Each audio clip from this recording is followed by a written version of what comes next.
Meet Jasmine. She lives with her parents and younger sister in Texas. Jasmine works as a cashier at ShopMart.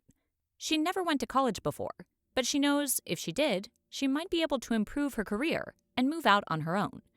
Then there's Maria. She lives on her own in Florida with her 5-year-old daughter. Maria started community college but had to drop out when her daughter was born. She just started a new job in a warehouse at Creed Foods. Now that her daughter is in school, Maria thinks the time is right to go back to school herself. Her goal is to move from the warehouse to a job in HR, but every time she looks at job postings, they require a bachelor's degree. Maybe Jasmine or Maria's stories sound familiar and similar to your own. Or maybe your reasons for being here are different. But no matter the reason, we're glad you're here. Welcome! We at Study.com are so excited to help you meet your educational and professional goals. The first step? Set those goals. In this lesson, we'll help you define your personal education goals. If you're like Jasmine, you may have a general notion of what you want to achieve, but need help clarifying your goals. If you're like Maria, you may already have a goal in mind. Either way, it's hard to stay motivated if you don't know what you're working towards. Imagine running a race, but not knowing how long it is, or if there will be snacks at the end. Is it a 100-yard dash or a 26.2-mile marathon? Knowing your personal goal will help you stay on track and understand how each part fits into the bigger whole. Think about the last time you had a big goal you wanted to achieve. Maybe it was completing high school, getting your own car, or getting the job you have now. How did it feel to achieve that goal? Pretty great, right? The goal you'll set today will feel just as great when you achieve it. And like that past goal, there will be multiple steps along the way, and possibly some setbacks. But we'll be here to support you. And you probably know that it will be that much more meaningful if you have to overcome some challenges along the way.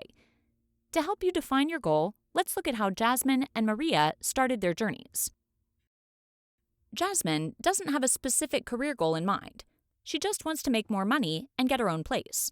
She picked a college start program, sort of on a whim, after receiving an email about it from her manager. That's okay. All the courses in the college start programs can apply to any number of future programs. Unlike Jasmine, Maria knows she wants a degree in HR, so she chooses the HR college start program and jumps right in. She keeps visualizing the job she'll have. Sure, she's excited about advancing her career and making more money, but there are also little things she's looking forward to, like having a desk of her own. She can picture the nice plant she'll have and the framed picture of her daughter. While Jasmine's unfocused approach is fine to start, she runs into trouble after a while. When a few days go by and she doesn't work on her coursework, she starts to forget why she even started. It's easier to just stop. Maria, however, keeps picturing her goal. At one point in the process, she gets sick and has to take a whole week off of studying. But when she recovers, she's eager to get back to it. She thinks about how much easier it will be to recover from her illness in her new job. Her warehouse job is very physically demanding, so her body was just extra tired when she got sick. As you think about your goal, make sure it's clear to you. It should be something you care about. Take some time to reflect on what's important to you and shape your goal around that. Maybe it's picturing yourself in that new office, like Maria. Your goal should be clear to you. For Jasmine, she decided to reach out to her Study.com coach for help defining her goal. This is a great idea. Her coach talked with her about how she wants to move out on her own. Her coach was able to explain the different pathways in front of her. After talking to her coach, Jasmine decides to focus on completing an associate degree. This is also called a 2-year degree, because some students complete it in 2 years, though it can be done more quickly or slowly. But for Jasmine, focusing on an associate degree gives her something concrete and within her control to achieve. And that gets to the last point. Your goal should also be achievable. If it feels too daunting, think about how to break it up into more manageable chunks. Maybe Jasmine really wants a bachelor's degree or even a master's degree. Maybe it's not just living on her own, but buying a nice house. But that goal takes a long time, and it's easy to feel discouraged. You want a goal that challenges you, but you also want to feel successful. Think of it like beating levels in a video game. Those smaller wins can feel great, even if you don't beat the whole game in one sitting. But the better you do with those, the closer you get to the bigger goal. Whatever your goal is, don't make it a secret.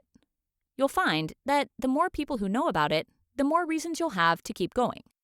When Jasmine tells her parents and younger sister that she has a goal of earning an associate degree, they're excited for her. Her parents never graduated from college, and they believe that when Jasmine reaches her goal, it will be a big moment for the whole family. They can't wait to celebrate with her. It's also inspiring for her younger sister. Studies show that when older siblings attend college, their younger siblings are up to 4 times as likely to go to college themselves, helping whole families achieve a better future. So, by sharing her goal, Jasmine is not only reinforcing her own commitment, she's improving the path for her sister as well. You get to choose which friends and family members you tell about your goal. But don't be shy. You may need this group, or even just one person, to help you through the tough times. And you just might find that your personal support network is excited to encourage you and celebrate with you. Personal education goals come in all forms. Maybe you're like Jasmine, and your ultimate goal is being able to afford a place of your own.